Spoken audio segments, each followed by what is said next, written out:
Hello and welcome, everyone. Thanks for joining us today. My name is Kaisha Wright Frazier, President and CEO of Corporation for a Skilled Workforce. I am so excited you're here with us today as we release our ASUP College and Employer Partnership Action Guide, Strategies for Addressing Barriers and Improving Equity. Our intention is that you walk away from the webinar with a playbook you can use right away as the insights shared from ASUP, and ASUP is short for Advancing Equity and Upward Mobility through Community College Employer Partnerships.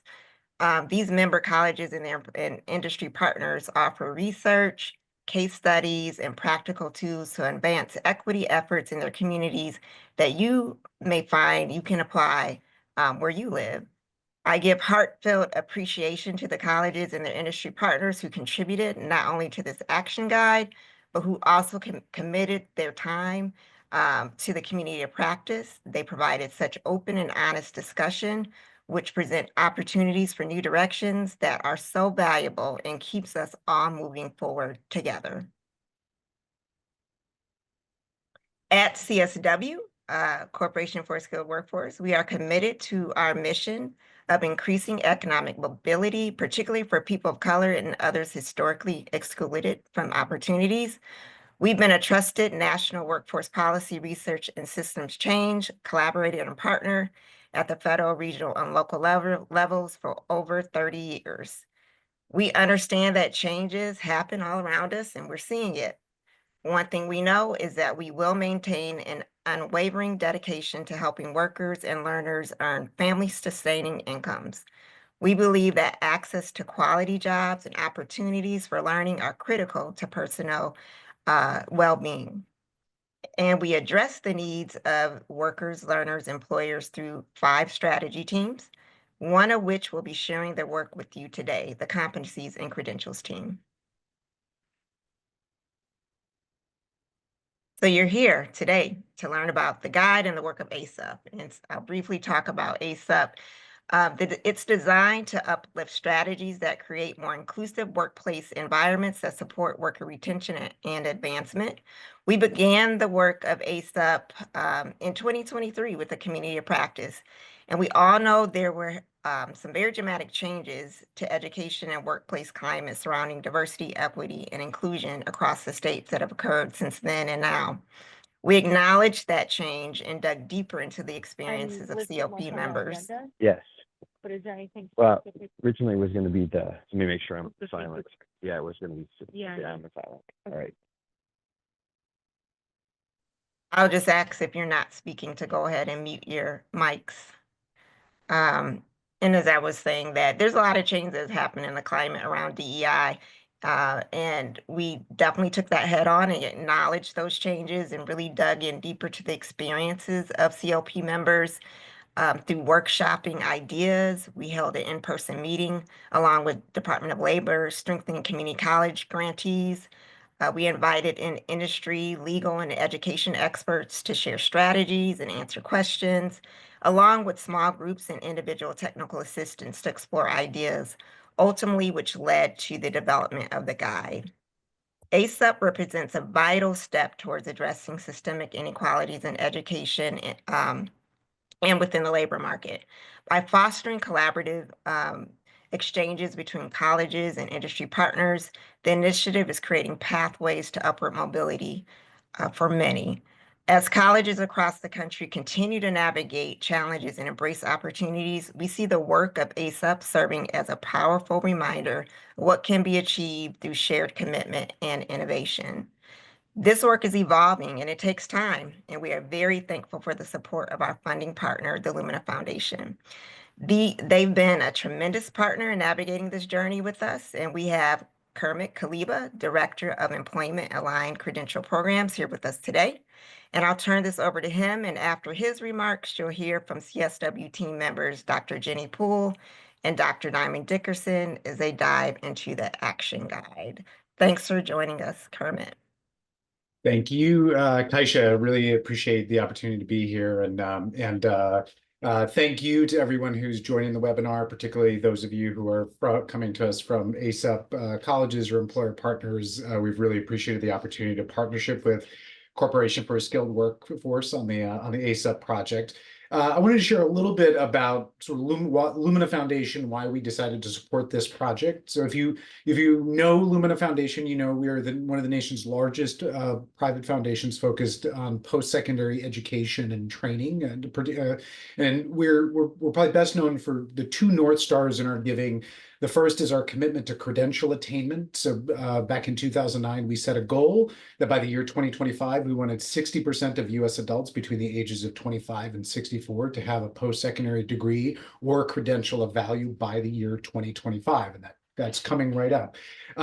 We are also, the other North Star in our giving is our commitment to racial equity. We know that one of the reasons why we haven't quite met that 60% goal is because learners, particularly adults of color, have often been excluded or not had as much access to educational and employment opportunities that are necessary to have a family-sustaining wage and career. And so we were thrilled when we started talking with Corporation for a Skilled Workforce about this particular project. We know that community colleges are engines of economic mobility for millions of workers and learners across the country, including and in many cases, particularly for learners of color. And we know that many community colleges are working to address disparities in their own practices and in their communities and in the labor market.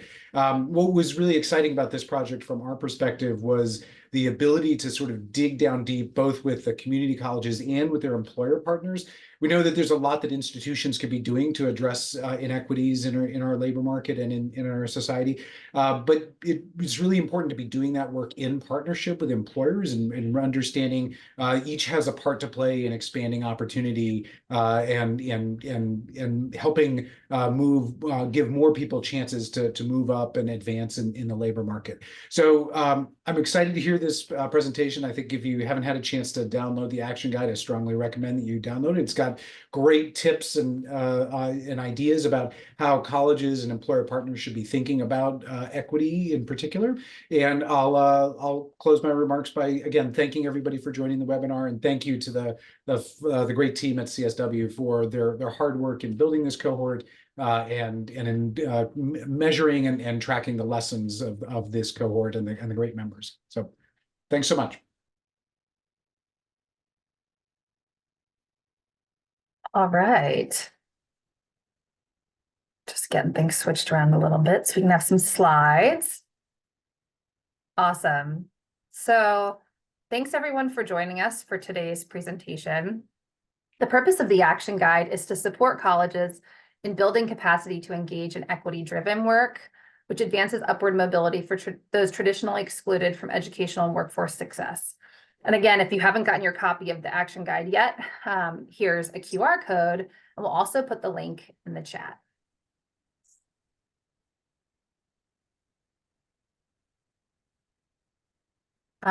Within the guide, you'll find practical insights from institutions participating in the ASAP community of practice.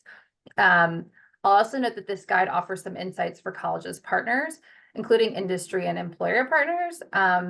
We hope that the guide provides some inspiration and information as to how you deepen your partnerships with local colleges. The practices contained within the guide still need plenty of replicating, testing, scaling, etc., but they do represent practices that experts in research, policy, and practice, including practitioners we have with us today, are taking into consideration and implementing as bright spots. In the guide, we refer to these practices as key actions, which colleges can take in collaboration with their employers and industry partners to improve equity and upward mobility for learners. Since this webinar is about the guide, excuse me, I wanted to give you some deeper insight into what is contained within the guide. This is what you'll find within each section of the guide. In addition to providing insights and information, the guide is meant to be a tool to support your efforts to improve equity, and especially racial equity and inclusion, with your employer partners and on behalf of students and learners. What is also in the guide? The ASAP Elements of Success framework. Our ASAP COP, as well as the guide, are grounded in the Elements of Success framework. This framework was developed by CSW to guide colleges in advancing equity, aligning educational pathways with workforce needs, and driving more meaningful outcomes. The guide is organized around the framework's interconnected elements, and they're really not intended to be linear or go in any sort of order. The graphic is intended to show that in our view, each element plays a critical role in fostering institutional growth and promoting equity.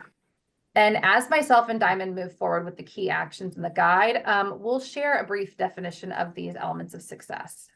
They're intended to be operationalized together such that colleges move or think about moving beyond kind of shallow or isolated equity improvements to thinking about deeper institutional transformational changes when it comes to equity.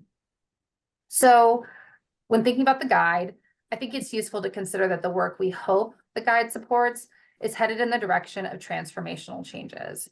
Now, much has been written by experts about transformation in higher education. I'll just share that unlike some changes, again, which can be isolated to one unit or department, or sort of superficial across the college with little effect or less effect, transformation is intended to be different. It alters the culture of the institution by changing underlying assumptions and institutional behaviors. It's highly intentional. This guide is not a prescriptive manual for transformation or transforming practices or partnerships, but it offers key actions and strategies to catalyze deeper equity work. These steps are foundational for long-term collaborative efforts with employers and thinking about driving systemic changes. So the key actions in this guide and the webinar that we're going to present in a minute here are not the end goal, but rather a starting point.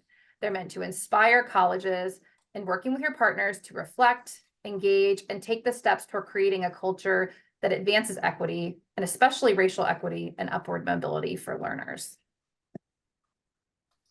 So in the first section of the guide, we explore how colleges can improve their approaches to institutionalized equity, embedding equity practices across the institution for more lasting impact. And when I say across an institution, I think it's important to recognize that these actions and our work with colleges and ASAP are helping to break down some of the silos that have traditionally existed between different sides of the house, so academic and workforce, credit and non-credit, et cetera. And the key actions in this section of the guide are intended to help colleges consider how might you address gaps in training, career services, and other supports for marginalized and underrepresented students? How might you more regularly review and revise policies to support equity in teaching, student services, career pathways? And how do you create internal structures that support sustainability and increasingly shared accountability for racial equity over time? So to improve their approaches to institutionalized equity, colleges are engaging in multiple key actions. For example, at ASAP colleges, leaders are engaging faculty and staff in strategic planning. Leaders, and I do mean leaders across at all levels of the institutional hierarchy, are employing strategic plans as actionable tools to guide meetings and daily decisions. To more effectively utilize equity-centered plans, colleges, including some that you will hear from today, are implementing better data tools with goals tied to better outcomes for Black, Latinx, and low-income students. Colleges are also conducting collaborative equity reviews and audits. So ASAP colleges are and have been engaged in efforts to analyze data and practices, including things like course design, syllabi, and even faculty communications to uncover barriers. Tools like equity frameworks, scorecards, and external support, for example, participating in something like a community of practice like ASAP, can help ensure that these reviews lay a foundation for continuous progress. In one example that we have from the guide, Palomar College conducted an equity review as part of its involvement in ASAP. After a working group evaluated student services for underrepresented learners using the ASAP self-assessment tool, which is actually included in the guide, and NACE professional standards, the college developed a strategic plan to improve career services to be more equitable, in the sense of being more responsive to students' intersectional identities. And across these actions, we've heard from colleges about the importance of investing in professional development for leaders, staff, and faculty on how to apply an equity lens and to engage in more inclusive practices.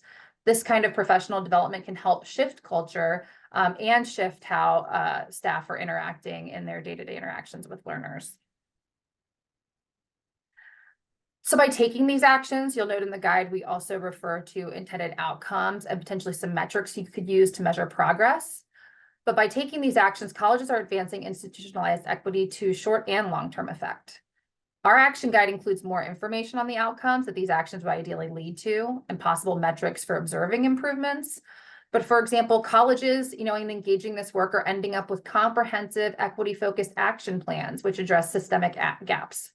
One way to measure sort of improvements related to this would be the number of new interventions launched to address equity gaps and reduce disparities based on race, ethnicity, income level, gender, et cetera.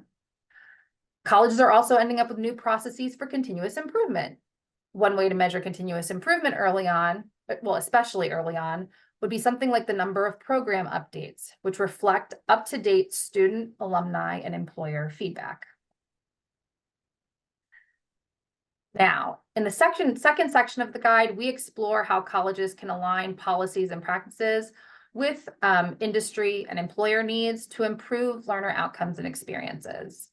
And this section is intended to help colleges and employer partners consider how might you more regularly evaluate your program policies to minimize barriers while boosting learner recruitment and retention. How might you use student-centered feedback mechanisms and data tools to inform program adjustments? How might you engage employers to advance equity through practices and policies that address pay, scheduling, benefits, worker agency, and job quality?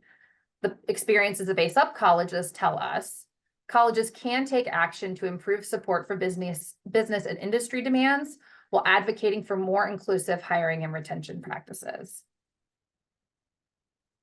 So to improve the alignment of colleges' policies and practices to those of business as well as employer needs, colleges are engaging in the key actions that you see listed here. We have featured in the guide. For example, colleges like South Central College and City Colleges of Chicago are working with employer partners, especially HR teams, to promote skills-based hiring, strengthen students' pathways from college to employment, and make the case for more inclusive hiring practices. Formal agreements, such as something like an MOU with an employer, can help solidify commitments and align the college's equity goals with employer objectives. ACE UP colleges are also employing various roles, job developers, career navigators, employment specialists, and other roles to strengthen partnerships and improve job placement rates. And you can read about this in the action guide and elsewhere, including the good research briefs by our friends at the Urban Institute. But it's important to find the resources to adequately support multiple roles. This is what we've heard anyway. For example, job developers can act as primary contacts for employers, streamlining engagement and tailoring efforts to help industries recruit and retain talent. On the other hand, something like a career navigator role can focus on supporting students, offering academic and workforce guidance while coordinating campus and community services. And by taking these actions, colleges are aligning policy and practice and pursuing some new outcomes. For example, colleges are ending up with new policies and programs which have at their core the goal of improving retention and job satisfaction for marginalized and underrepresented learners in the workforce. One way to measure or observe the effect of these kind of policy improvements would be something like qualitative information on learners' employment pathway experiences, including job quality and perceptions of workplace inclusion. Long-term, you might look at retention rates of learners of color before and after policy changes. And colleges are also giving increased exposure to employers and industry partnerships. As this work is increasing, one way to measure its effect is simply by the total number of new formal employer partnerships that are established, which include more shared accountability for equity, especially racial equity. Again, our action guide includes more information on the outcomes that these actions are intended to pursue, but that's just a little bit of what we've got in our first two sections. And with that, I'm going to hand it off to my colleague Diamond, who's going to talk about the other three sections of our guide.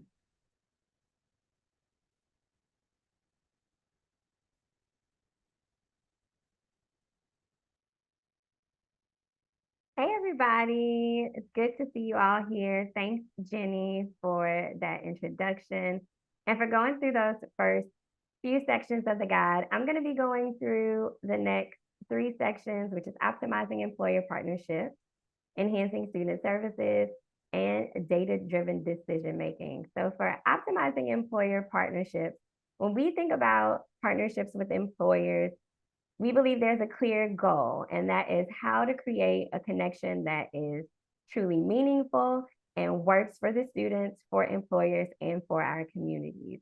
So in this section of the guide, the focus is on some of the key strategies colleges are using to strengthen these partnerships. That means engaging employer champions who can open doors for students, making sure the right employers are on advisory boards and committees, tailoring outreach, engaging businesses of all sizes, and building stronger ties with workforce organizations like your local Chamber of Commerce. So ultimately, these partnerships are about creating pathways to quality jobs and ensuring that students are workforce ready and that employers have a more diverse workforce. So the steps that colleges are taking to put these elements of success into practice by using advisory boards, not just for feedback, but also for spaces to talk and have equity-focused conversations. These discussions are uncovering hiring barriers, and it also helps employers and colleges work together to fix them. The intentional diverse advisory boards at Arkansas State University, Newport, who you will be hearing from in our panel in just a few minutes, are a key example of how this can be successful. Colleges are also expanding their reach by partnering with workforce boards, chambers of commerce, and industry groups. This provides regular touch points with them, and it also ensures that programs are aligned with industry needs. It also helps community colleges broaden the pool of employers that they have. This also leads to co-designing programs with employers. By working together, the colleges can ensure that the curricula meet real-world demands. A great example of this is in the industry-focused roundtables hosted by Rockland Community College. They are able to get feedback from industry leaders and use that to update curriculum and address any gaps in workforce programs. And this also reinforces regional workforce needs being addressed. As a result of these efforts, we have deeper employer partnerships, deeper and more meaningful employer partnerships, which results in students being able to land more in-demand jobs, high-demand jobs, and high-wage jobs that align with the training that they have. Employers are also more satisfied with skills of the graduates and their readiness to enter the workforce. Partnerships with chambers of commerce and workforce boards are growing and are strengthened and strengthen the regional workforce ecosystem as a result.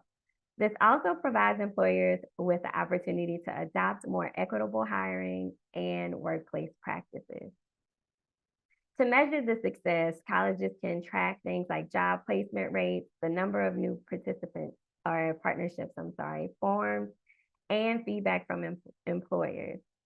It's all about creating the win-win situation where better opportunities are given to the students and you have a stronger workforce economy. Enhancing student services is a very, very important element of learner success.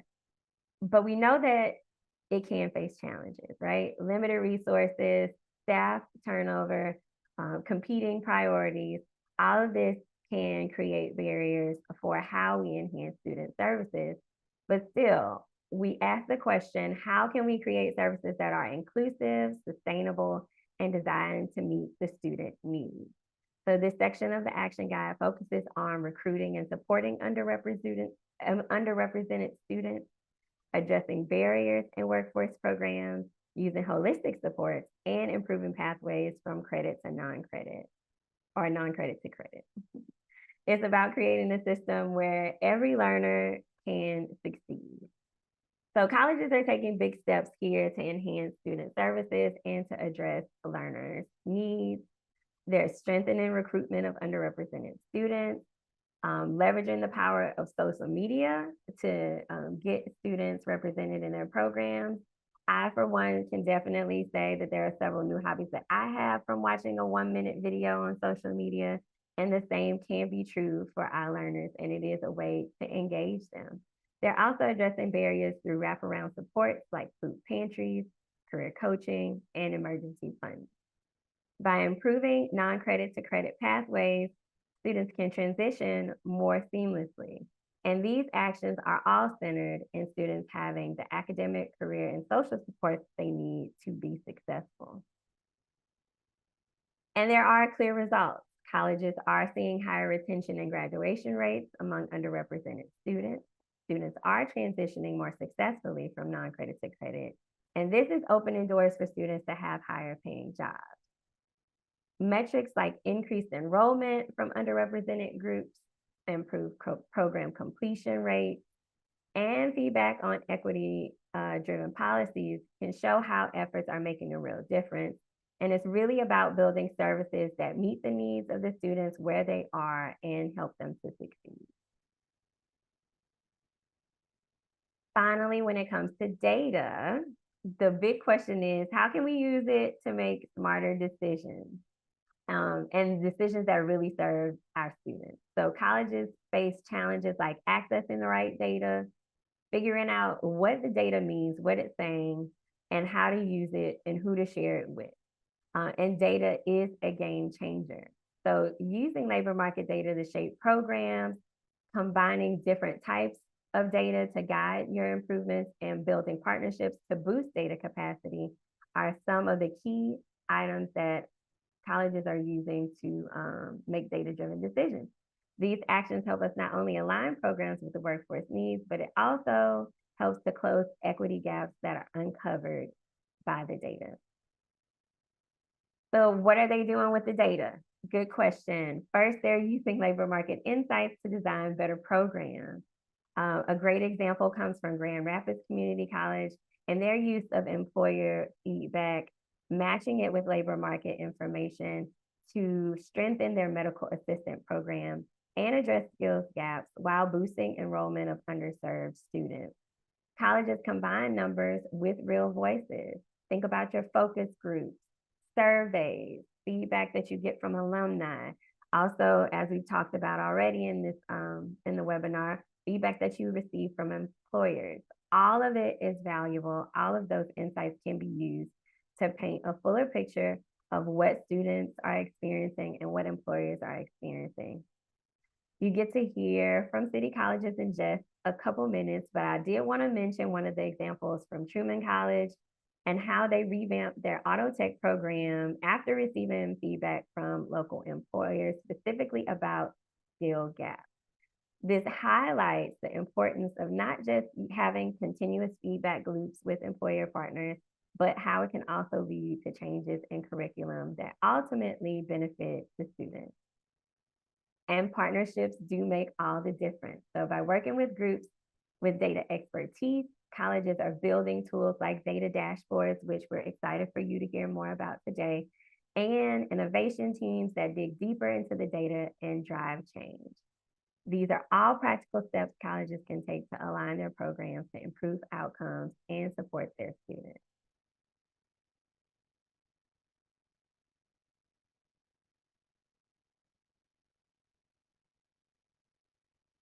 So programs are better aligned with workforce needs as a result of all of the examples that you have heard today.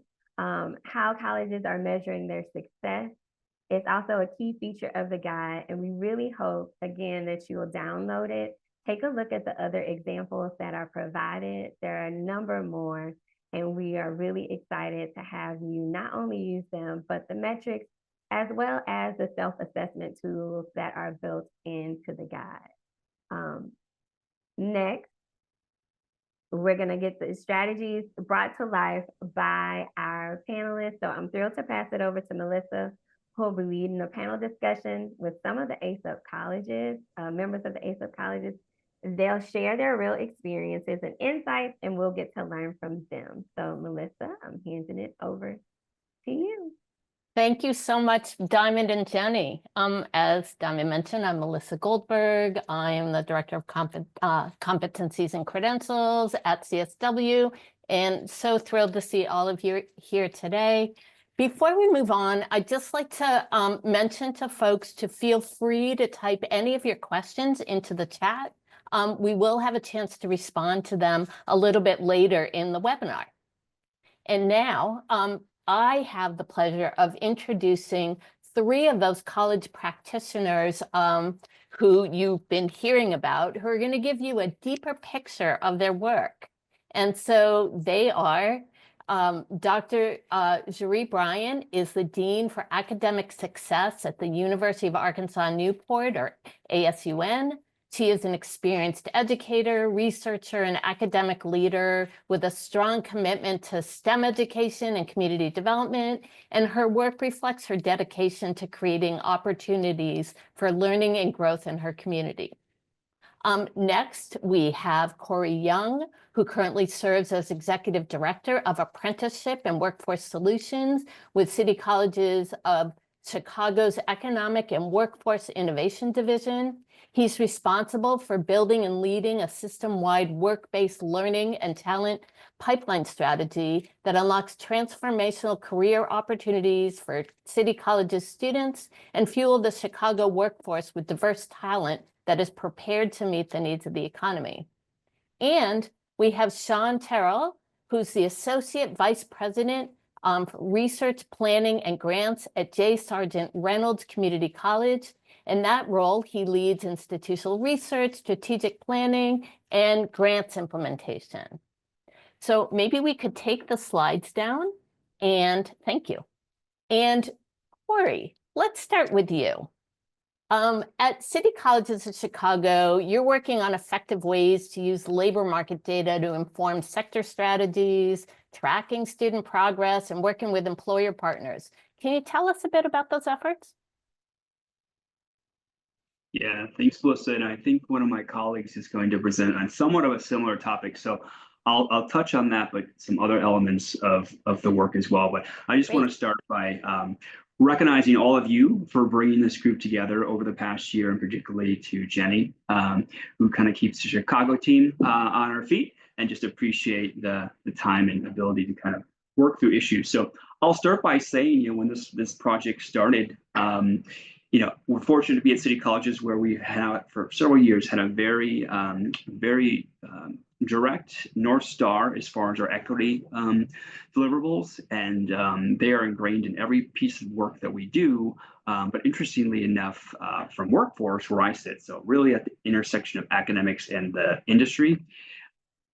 I'd never met Erica before. I don't think she's on the call today, but she's part of our group. She's our diversity leader. And so while we had the plan there, and it's definitely being executed, we have our work over here with employers, and we just weren't connecting the dots, even physically or with our own team. So I think that really was kind of precipitous, and kind of precipitated this work for us to really dive in and now weave this work together. So we did that. Over the last probably year and a half, have worked very diligently with AIR, the American Institute for Research, on a couple of different elements that, again, feed into all this work. One is definitely the Center of Excellence sector strategy work.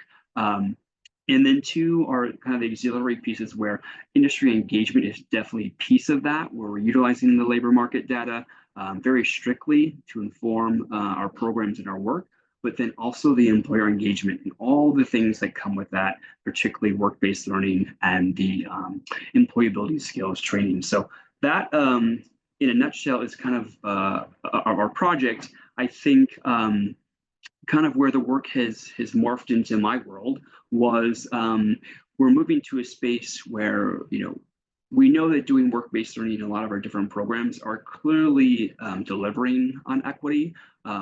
We know that the work that we've been doing, our enrollment is up for the populations that we want it to be up. So we're happy for that progress. But where I think we're now taking the next step with our employer partners is we call it the difficult conversations sometimes. I think sometimes this work is just passed over, and who's your talent, and get me your talent, and let's kind of move on. And so we really kind of slowed that down, rewound that, and particularly even began to just have conversations and work with some of our longest standing partners. who I don't think recognize some of those elements and what truly the inclusivity of this work really meant. So where we started again was just kind of committing to our vision statement. We created then this dashboard that really is threading everything from the programmatic structures of the colleges into then who are the employer partners, and then tracking into student progress. From there, kind of we say our projects for ASAP are to kind of take that student work a little deeper with two particular tools.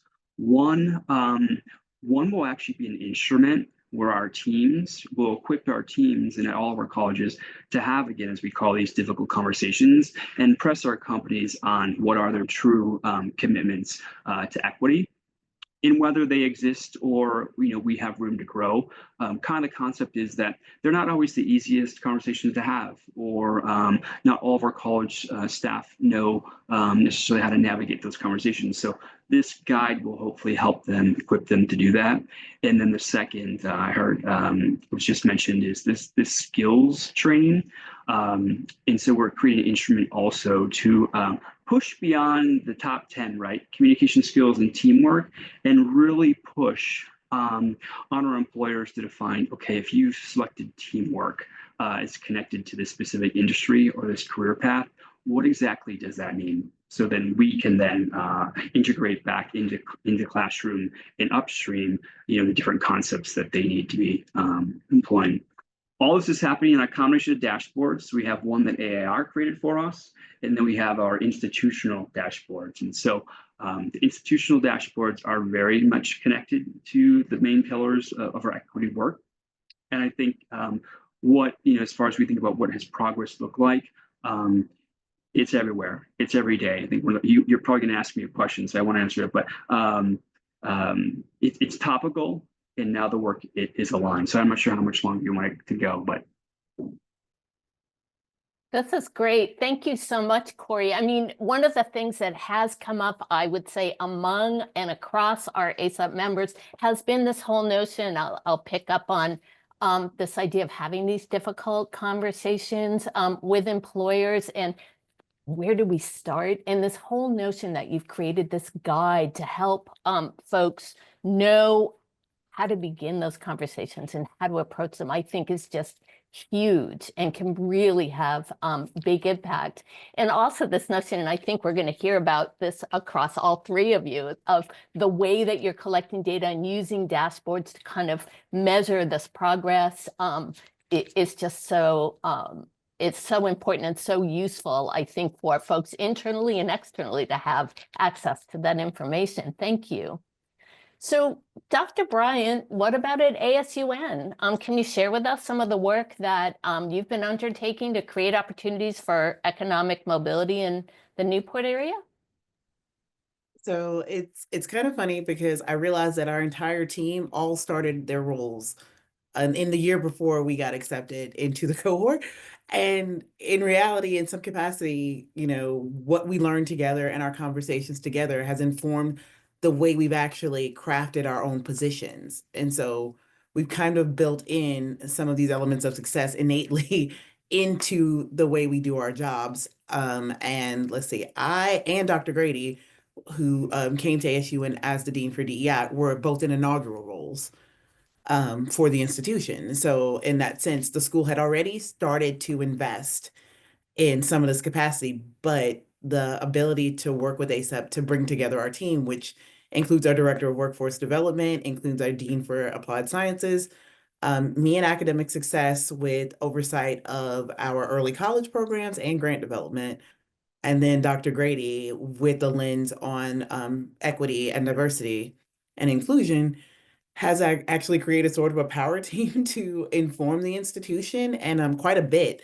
has come from that. Literally the day I started, the school had just shared its strategic flight plan for the next 5 years. And so I kind of understood where the school was going and what my goals were in grants development. But in the process, I was able to have ample conversations with workforce development, about the space they were in. Charles had actually returned to the institution. after having some time out in the workforce with two of our biggest industries, which is advanced manufacturing and healthcare. And so, in fact, we kind of were very lucky for the team that we were able to assemble. One of the things that I think has been really crucial to our success is the empowerment from upper leadership in terms of really allowing us to put our recommendations into practice. So that looks like the Dean for Applied Sciences changing how we run our advisory boards, being more informed by the built model, or actually intentionally developing grants that are distinctly about improving our advisory board relationships. For instance, they got their first NSF grant, which was creating advanced manufacturing pathways program. And so that one aim of that grant is specifically to make sure that our industry advisory board is heavily integrated into curriculum redesign. And so I think it's the aspect, I guess we came in on that particular tone.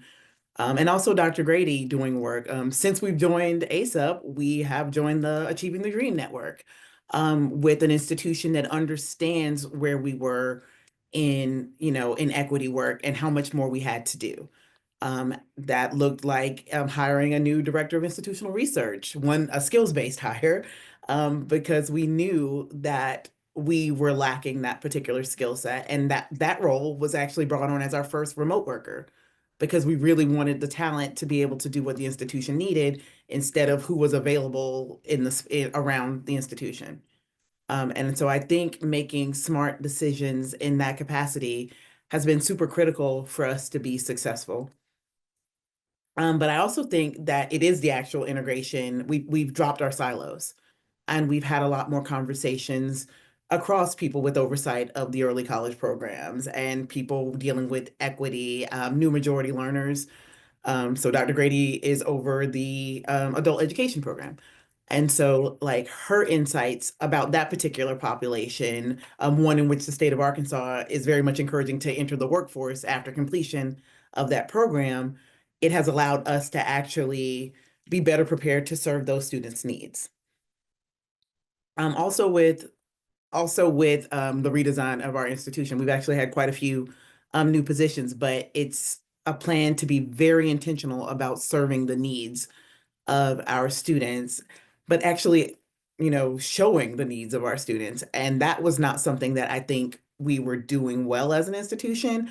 And since we've had people with eyes on these issues, we just have much better insight, and we're having conversations across departments and divisions to ensure that everyone is making strategic decisions in alignment with our goals. And I think that is kind of been very helpful, is no decision is made without an eye toward the goals. My institution has invested in, software like Lightcast and things like that, so we can have the data we need to actually inform our industry partners. Because I think that that's a space we've gotten into. We kind of used to come into the space, my first year attending industry advisory boards, they talked at us, we talked at them. Not a lot of collaboration. We sort of heard what they needed. We took that back. They heard what we were doing, and it's changed. And we come much more prepared to inform our industry partners about the needs of our students. Who is the population that they're trying to recruit? What is the baselines we're bringing them from to prepare them for workforce participation? And I think that just having that change in tone of the conversations at our advisory board has been super critical to our ability to sort of trust each other as we move forward. And that's made for much more intentional grant design and development. And I think that is very critical to our success in these initiatives. Well, thank you. And just, I mean, it's so interesting having that flight plan and those goals and those clear goals that everyone is bought into, and is just hearing you talk about this idea of reducing the silos among the different groups and joining together and understanding those goals and working together to achieve them, and how you've used us to inform both that work together internal to your institution, but also hearing how you're rethinking and reusing your industry advisory boards, and all of that stemming from this notion that you have some agreement about where you're going, and folks are bought in. That's really such a great model. Thank you so much for sharing that. Sean, how about you? So Reynolds Community College is monitoring progress on its strategic plan goals using data dashboards. And so I'm just wondering, do you want to tell our audience about that and maybe even show us what they look like? Sure, happy to. And thank you to ASAP and the CSW team and of course Lumina for hosting this webinar and for creating this community of practice. Really have enjoyed participating and engaging with COP over the past year. So yeah, Reynolds Community College, just a brief introduction for those of you who are not familiar with Reynolds. Reynolds Community College serves the Richmond Metropolitan Statistical Area in Richmond, Virginia. We're centrally located in the state of Virginia, the Commonwealth of Virginia. We're one of 2 community colleges that serve Central Virginia. We educate about 11,000 students annually on the for-credit side, another 5,000 annually on the non-credit side. And we share our workforce division with that other community college that serves the Richmond Metropolitan Statistical Area. We are very much equity focused, due in large part to the city of Richmond and the cities of Petersburg are very diverse communities within Central Virginia, and therefore, we're very much focused on increasing access, post-secondary access, post-secondary credential access, as well as completion that lead to good paying jobs, family sustaining jobs. And so in 2018, we started our data journey primarily because we got a new president. Dr. Paula Pando became the president of Reynolds Community College. She was very much focused on joining the Achieving the Dream Network. And at the time, our Achieving the Dream coach said we weren't ready to join the network because we didn't have enough data capacity. And so we really looked at data capacity and increasing data capacity like a 3-legged stool. The first one was to create tools, data tools that we could share across campus. The second leg would be data governance that oversees policy with regard to data, as well as creates the data definitions and overall policy manuals, and then training. You can't have access to tools without giving people the proper training on how to use them so that they can make strategic decisions based on the data that they're seeing. And so on your screen, you'll see an example of a basic dashboard. Like I said, this work started in 2018. We started with 3 dashboards: an enrollment dashboard, a retention dashboard, and a completion dashboard. Today, we have a 4.5-person IR team that maintains 23 dashboards on campus. Everything from course level, instructor level data dashboards to gateway math and English dashboards. We have a building utilization dashboard. All of our budgeting is done by dashboards. I mean, we really have tried to maximize the use of dashboards. I think the secret sauce to our data dashboard success is that it's automated. So these are not static reports. They refresh every 24 hours. So just like when you go to the doctor and you have to have your vitals checked, your blood pressure, your pulse, your oxygen, we look at these data dashboards as the way that we can get our KPIs, if you will, our measurements every single day. And so a real quick tour of this dashboard is a really basic enrollment dashboard. You can see we can look at headcount, we can look at FTEs, we can look at it by semester, summer 24, fall 24, spring 25. Again, if I hover my cursor over, I can see both headcount and FTE. I can see how students are choosing to engage in education here from, some students like the accelerated course model, 7-week, 5-week, but still the vast majority of our students like the traditional 15-week course model. I can see that we have 7,000 students headcount who engage in online learning, in-person learning, and then hybrid. If I want to take this, and I've auto selected these specific semesters, but I could say I could ask, what are my fall trend lines with regard to enrollment? And so I can choose fall, and I can see my enrollment trends since 2019. If I want to take it down to a program level, let's say I want to see what our automotive technology enrollment has been over that time period. Maybe I want to see how many females have enrolled in our automotive technology program. We've got some work to do there on with increasing female enrollment in the program. Maybe I want to see what my Black student enrollment has been in the program. I can see where my students are coming from. So really helpful with regard to access and thinking about how our students, what students are choosing to enroll in which programs and where we might need to focus our attention on from an enrollment standpoint. And again, we have similar dashboards in retention, both fall to fall, spring to fall, completion. We have non-credit to credit matriculation dashboards, and it all can be disaggregated by student group, gender, ethnicity, geolocation. I think this one is, here's another way of looking at the same enrollment dashboard, but I can see the map. So I can see where students are coming from in my service area. That speaks to market penetration. If you look down here, we make data definitions accessible, so you can click on it. Here are all of our data definitions. If I need to know how to use the tool, I can click on the user manual, and that takes me to the user manual. So we really have tried to make this as simple and easy and as accessible as we possibly can. And that's it. I'll stop there. Wow, that's incredible. Thank you so much for sharing that. It's so helpful to see that. Let me just ask you a quick question, Sean. So can you give an example of how you're using these data with to inform, I don't know, recruitment and outreach, or other ways that you've been using that to for continuous improvement purposes? Yeah, I think, the one use case that's top of mind is our student success strategy, which is really based on getting more students to complete English and Math Gateway courses in the first year of study. We looked at retention and completion rates. We disaggregated it by student group, and we found that our African-American students were not being retained. And when we dug even deeper, we found that they just weren't completing Math and English Gateway courses. And of course, that's all backed up by research from CCRC and ATD, even What Works Clearinghouse, and Department of Ed research that's going on. So I think that's one example of how we looked at data. We took data from the dashboards to create a student success strategy. Okay, thank you. Well, you all have been putting in place like really important efforts, dashboards and goal setting, and use of advisory boards and all. And I'm just curious if you can sort of share, when we have, Kaisha mentioned early on that one of the things, as you all know, that we do with ASAP is bring in speakers with expertise, and they share content. And we'll hear afterward from folks, that was great.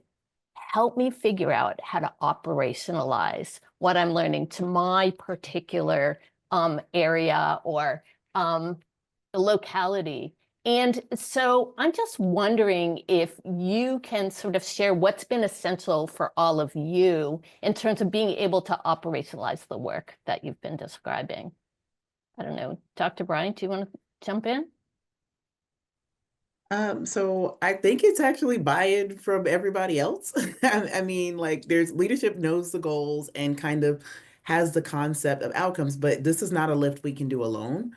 And so in some degree, I'm going to share a link to our strategic goals dashboard.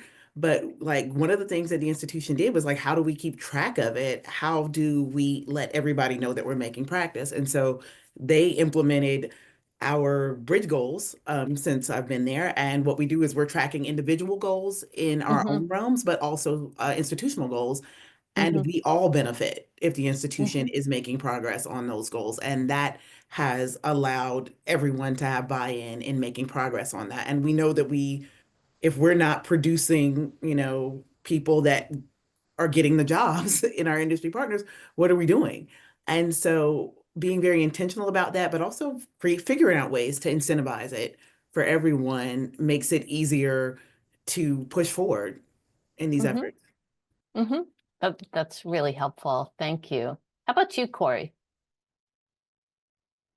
Yeah, I think it's honestly so in this case, leadership at all levels is one, modeling the activity and the behavior.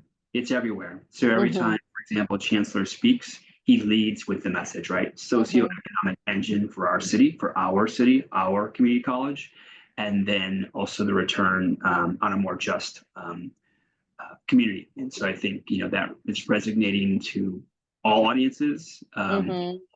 But then that is, I think maybe to Dr. Bryant's point,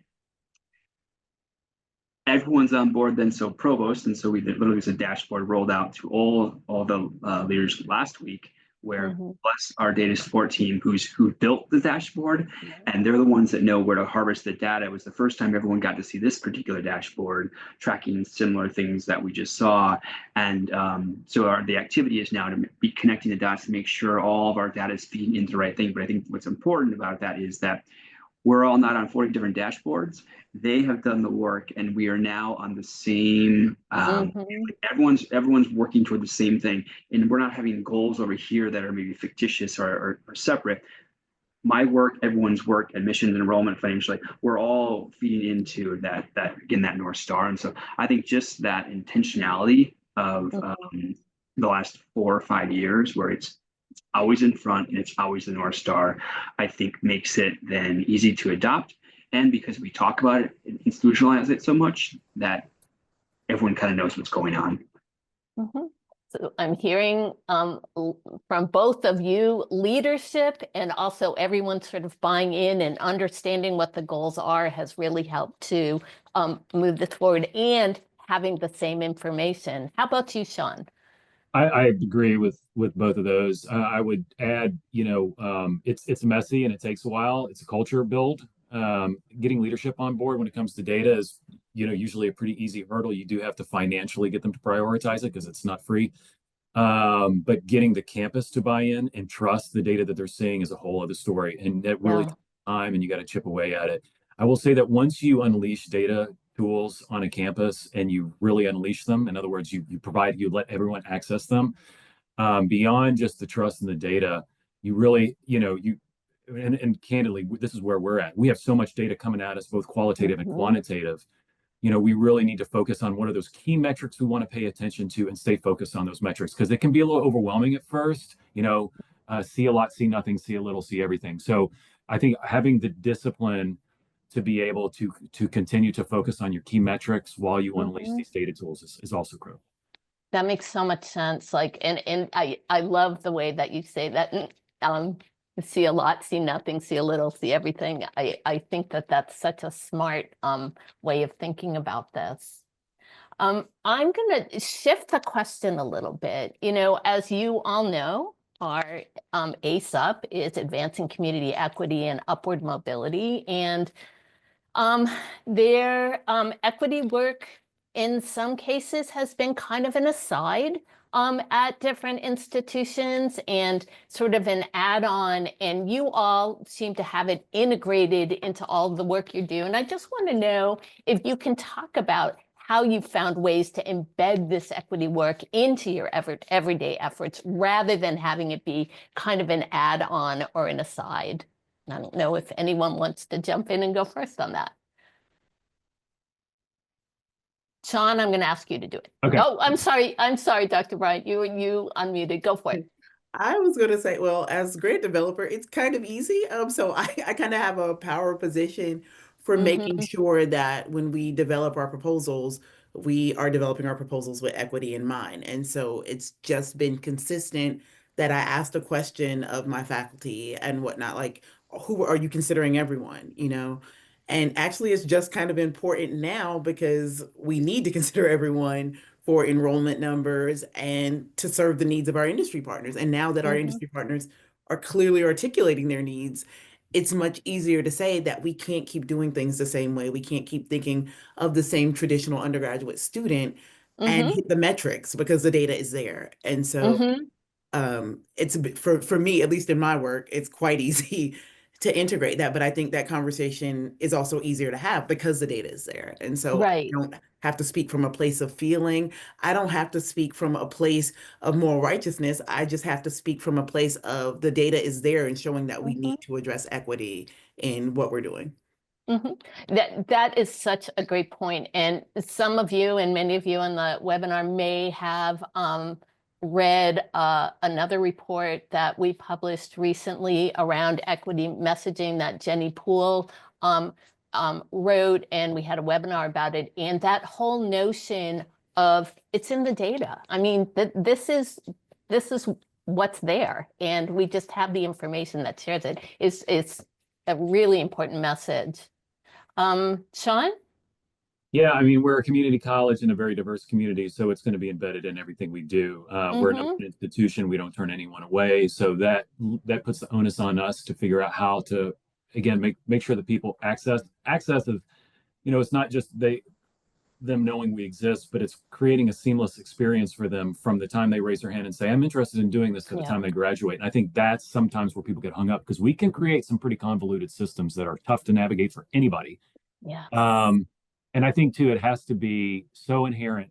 Equity work has to be so inherent and called out specifically in your strategic plan. If it is, and your institution is serious about its strategic plan, it's not a document that sits in a drawer, but it's actually a living, breathing thing at your institution. Then I think that's also key. Okay. Yep. That makes a lot of sense. It's just part of the way that you do business. Yeah. How about you, Corey? I would say ditto to both, and then making the connection a little bit more to the employer side. It was probably the employers who we were doing least of this with. As I mentioned when I opened, we had the plan, we definitely worked the plan, but we never brought it into the employer space. So I would say now, I think to the point earlier, we have the data. We probably never spoke about the data though, but when we work with employers to show that who the true students are, we go much further than just demographics or age and things. And so helping the employers to realize, some of the things we've added where, 50% are consider themselves housing insecure or unhoused, or food insecure, things like that, where I think when the employer thinks that they're just getting the traditional employer that they typically source from, who are alum from other institutions, I think it helps them unpack the true individuals they're working with. I think it allows for a little empathy to be established, which I know we have a whole separate, there's another example in our work somewhere where we talk about the empathy training that we do. So I think it allows us to bring that to the other side. And then two, it helps the employer to look bigger too, where again, they might just be looking at it to fill their roles, but when we explain to them, look, you're filling the roles with these individuals, and then look what you're doing for the community, right? And so I think it's brought this full circle. And I think it actually speaks to one of these last questions of how does workforce and the foundation work together? It's interesting. I think the foundation was probably a little ahead of us, because they were probably using more of that work, more of that information in their philanthropy. But then we also, I feel like we took that, adjusted it, and then really also draw the line. We try to draw the line between philanthropy and workforce here, where we don't like to have a whole lot of this, and so it's helped us then refine our verbiage to not be philanthropic, but to be workforce. So there's been a lot of give and take, learning from each other.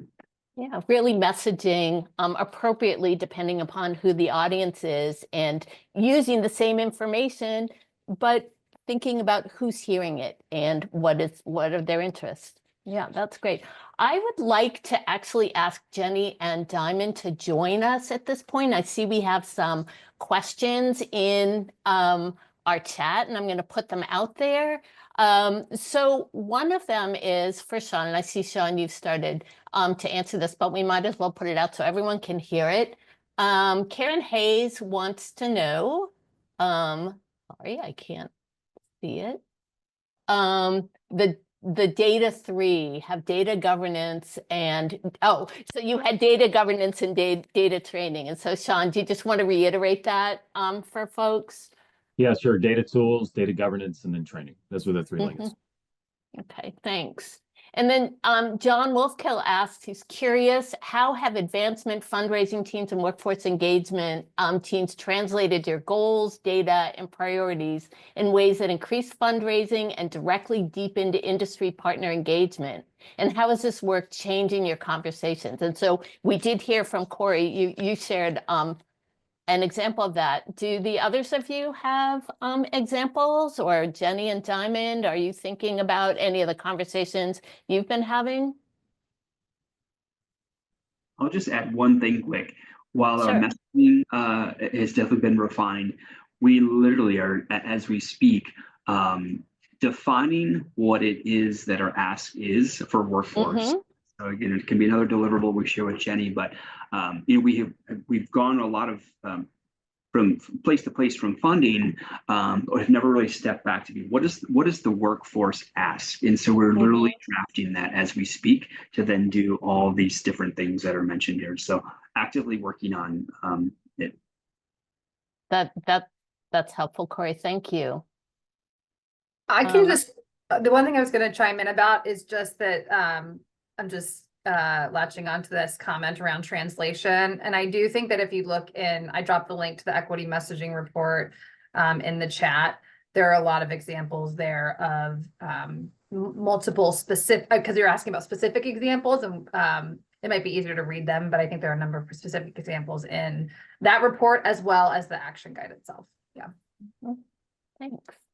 Others want to comment on that, or? I mean, from a public, I'm sorry, go ahead. Dr. Bryan. Well, I was going to go from an anecdotal perspective from my institution. The very first task I was given when I walked in the door is like, what is the institutional priority in funding? They wanted a health science center. They'd been working for a health science center.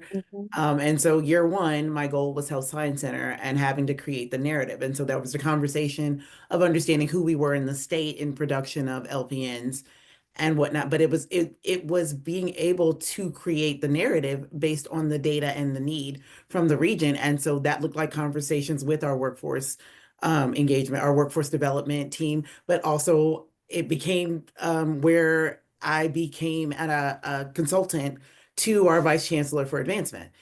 Because it's easy to be out there and talking, but if you don't have the story, you don't have the narrative, it's much harder to sell. And so that looked like working with the dean for nursing to create the story and understand the vision. It looked like working with the workforce development team and understanding the labor market.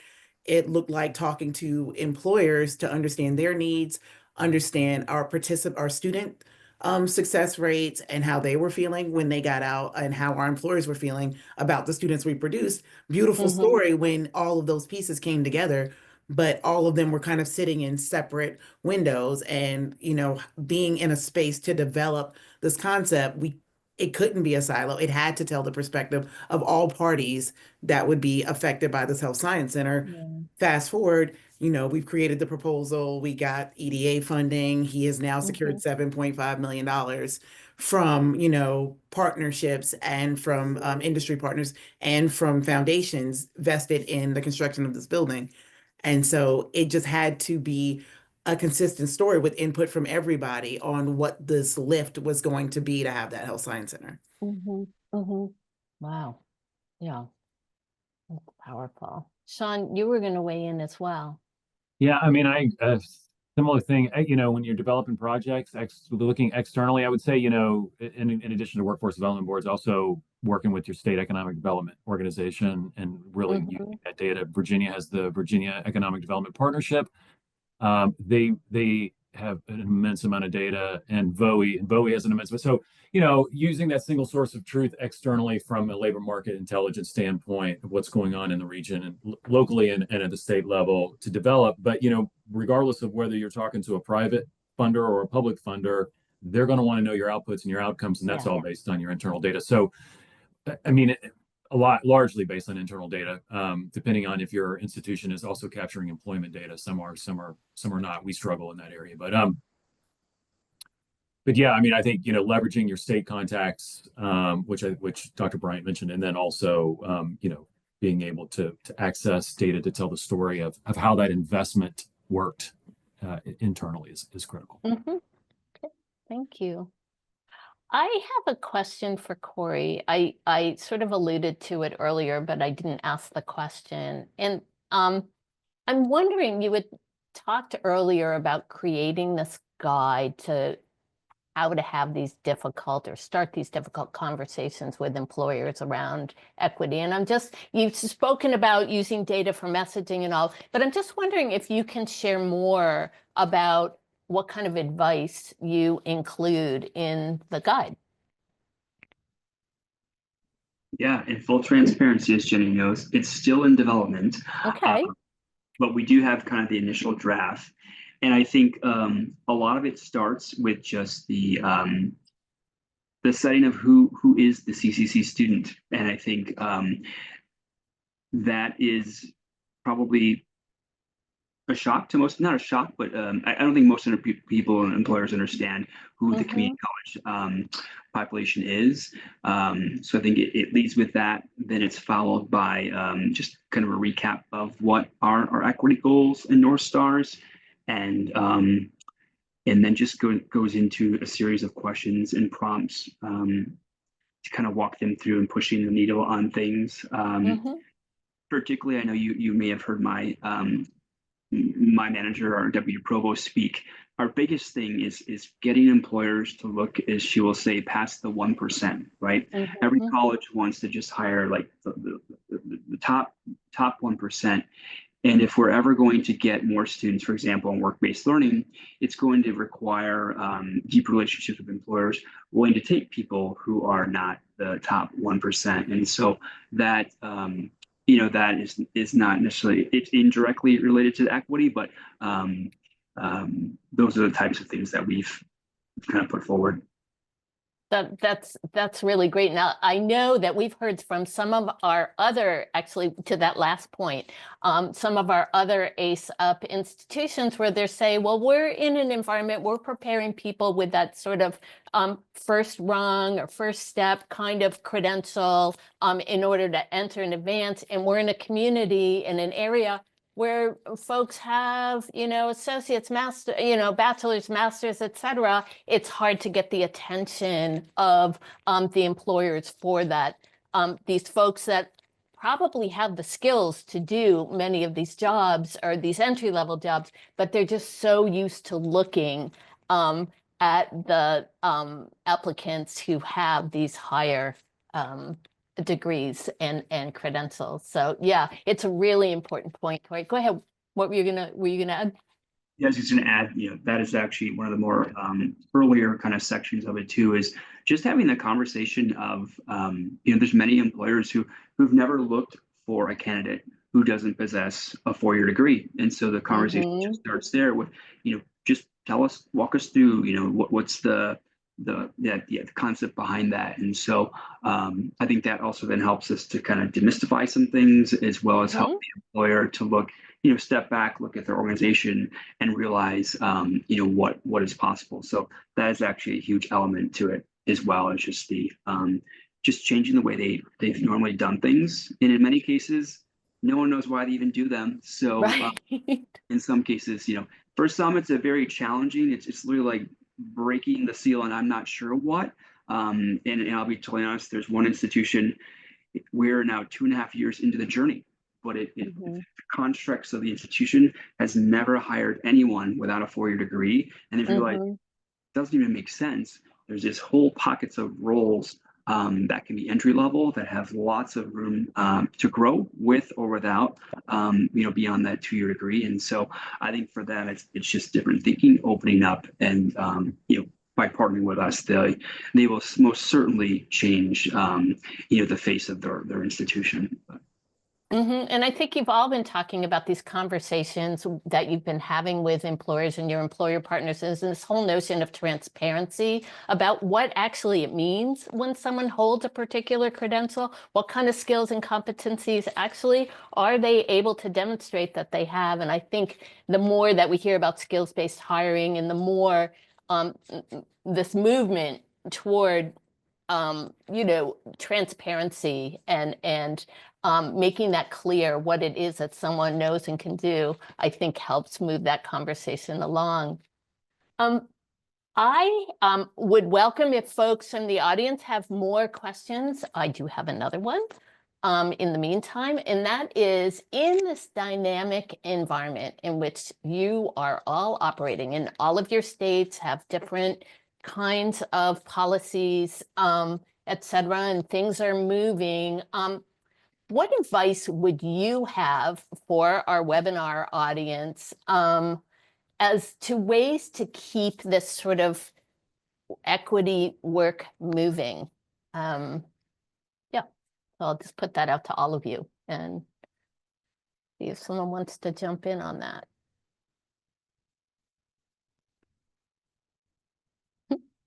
No big volunteers here? Go ahead. I was just gonna say, you have to kind of wear your equity advocate badge proudly and make sure it's front. And so I think when I'm showing up, I think that they know it's often going to be part of the discussion. And so it's not just going to be an issue we'll get to later. It's going to be an issue that's on the agenda, usually every time I'm in a conversation for grant development, or if I'm at the leadership council, these are conversations that are going to be had. And I think that that's just kind of important. And in that sense, you know, other people on campus know who their advocates are, know who the leadership is to help them think about those kind of issues. And so once that's established, we kind of have mechanisms for problem solving, or at least places and spaces to talk about these issues. And so I think if you can just be that safe space to have these conversations on campus, it makes it easier for people to think about these issues. Yeah, that's so huge about making that, yeah, opening that up and making it safe and invited to have those conversations. Yeah, that's really important. Other thoughts around that? I would just say that it's so inherent in our work. Again, community college, diverse community, open to everyone. It's baked into the strategic direction, called out. I mean, so as long as that continues, I also think it's a reality. I mean, demographics in the United States are shifting. If you haven't read the book, The Great Upheaval, it's a great read. But in order for public 2-year community colleges to stay relevant, it's going to be our responsibility to keep equity work front and center, or we will be irrelevant. We will not, we won't be able to serve our own mission. So, thank you. Anyone else? Corey. I would just say, don't waver. Stick to who we are, right? We have a role to play, as Sean mentioned, and stick to your mission. And despite all the chaos that's happening around us, just steadfast, stay true to who we are, and can't let those things to sway. And then just be consistent. Thank you. Appreciate that. Is there I would open this up if there's anyone on the webinar right now that would like to. Oh, John Harper, it looks like you might want to add in. Welcome, jump in. Hey, season's greetings, everybody. Fantastic webinar, Sean. I'm a little jealous at your dashboards. We have pretty good dashboards at South Central College, but there's definitely some bits and pieces like, oh, that would be cool. I'd probably say my advice would be okay with not knocking all of it out at the same time.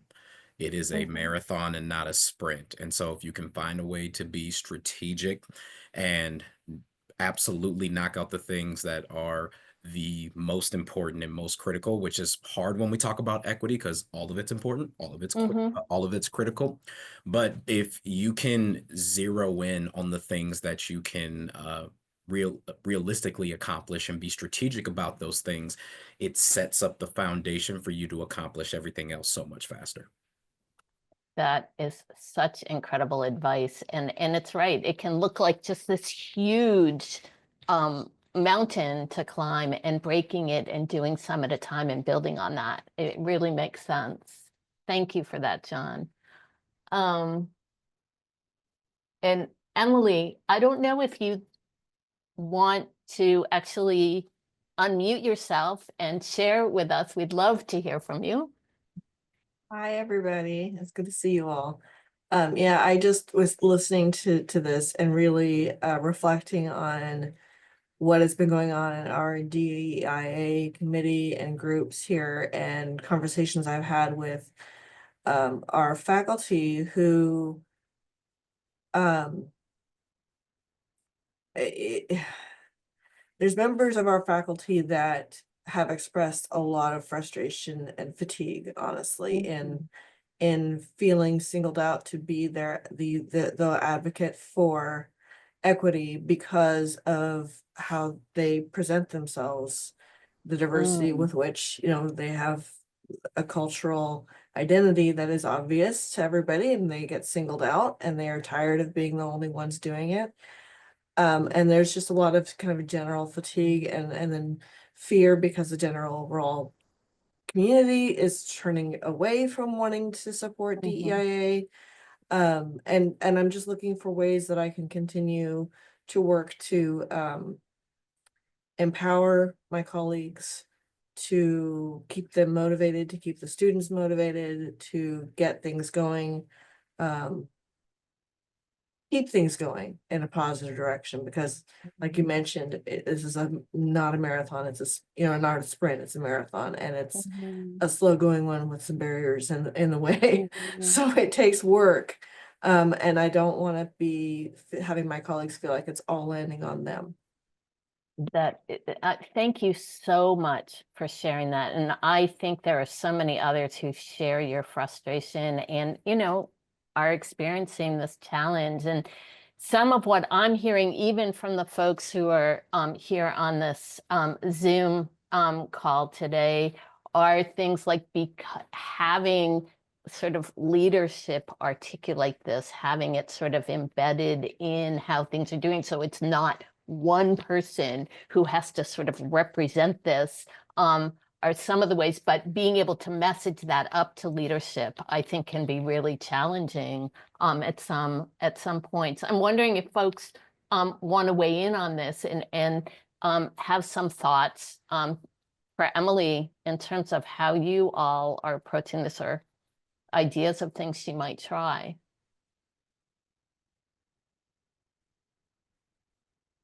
I have one, and it will sound very simplistic. Celebrate it. So we've really tried to get into concept of, not concept, but it takes time, right? To go harvest both the individual and the employer stories. I almost feel like I need a marketing person to support our marketing, but the stories are infectious. And I feel like it, particularly with the employers, when we can put out on a pedestal and celebrate the employers who are leading this work in our city, through social or newsletters, whatever, we're always putting those employers on the spot as the employers, leading the charge and doing the right thing. And so I feel like it indirectly spurs that, hop on the bandwagon, or just it makes someone ask a question like, what are they doing? And maybe we should consider it. So I think celebrating it keeps it then alive. And so I will be honest, we're all being vulnerable. I think our deck had the same apprentice on it for 4 years. It's like, can we find a different apprentice focus? And now it's just built in. It's our managers, our folks working with our employers. They're submitting them constantly, and marketing is just like spinning out interviews and videos and just showcasing, because in every case they are literally transformational, and not just to the individual, but in most cases families are changing because of these opportunities. So I think it just breeds like a positive and not a penal approach, but so that would be my idea. That's a really great suggestion, Corey. Thank you for that. Go ahead, Jenny. Just really quickly, and we can send out, at least to ASAP, if not others on this call, there are people on your campus who want to do more, who are under equipped. And so there are really good trainings out there that can be brought into your institution that sort of meet people where they're at, but also send the message that DEIA is sort of everybody's kind of role and responsibility, right? And you'll have some people who just feel under-equipped in terms of language, for example. So sort of equipping other people to do more within their roles. So we can find some links and share them. Yeah. And thank you, Emily, so much for sharing that. So we have time for one more question, and Zenobia Garrison has posted one in the chat, and I can read it, but if you'd be willing to jump in and unmute, I'd welcome you to join the conversation. Yes. Hi, good afternoon, everyone. Good I'm sorry, afternoon. this video situation's not working out. But yes, I really just wanted to get a feel for to what extent do you feel employers really value short-term credentials like micro-credentialing, either certificates earned by the institution. Of course, industry certs are different and probably carry more weight or value, but it's just so often our marginalized students, they may not make it in terms of being able to go far enough to get the degree, an associate's, let alone a bachelor's. And so how do you engage in a conversation with a student who has so much stacked against them, and you're trying to encourage them to upskill and to at least attempt to attain a certain level of training to increase their chances? And in good faith, also know that, but you don't really know if it's going to work, because you don't really know if employers really value it and will actually honor that credential, so that students may feel like they were bait and switched, or may not really have a lot of confidence in the system to be led to believe one thing and then the outcome is very different. I mean, how are you all navigating that? And in what way are you finding employers are really willing to acknowledge those levels of credentials, to give our students a fair chance to life-sustaining wages in the future, and being more workforce ready for the future? That is such an important question. Thank you so much for raising it. Let me put it out to our college practitioners. If you have thoughts about this, and then maybe some of the others of us might be able to add in. Have you confronted this? So we're actually dealing with it kind of from the other side, which is we're trying to create the micro credentials so that our students are able to have breakpoints and stop out because they've had issues with completion. The idea is to get them some credit, but then it becomes our task to communicate the value of that credential to industry partners, or in our case, build it with industry partners. And so we're building it them. So what are the reasonable breakpoints that we can create bite-sized educational opportunities that are valuable to our employers? And so in that sense, we're not creating our micro credentials just by breaking up our programs as they exist. We're actively talking to industry partners about exactly what they need and how can we get our students, or the people that come through our doors, into their doors with the least amount of education to do the things that they need minimally. And so in that sense, it kind of becomes, we're mitigating the conversation between the student who has part of a degree and the employer who doesn't need that actual full skill set of the associate's degree. And I think in that space, that is where we're trying to fill the gap and serve both sides of our community. No, that's such a great response. And so this whole notion of being able to demonstrate to the learner, actually employers are buying in and saying that they need people with these skills and recognizing this credential, and we built it in common with them. Thank you for that. And I hate to do this, but I think we have to end it here. I just want, I'd like all of you to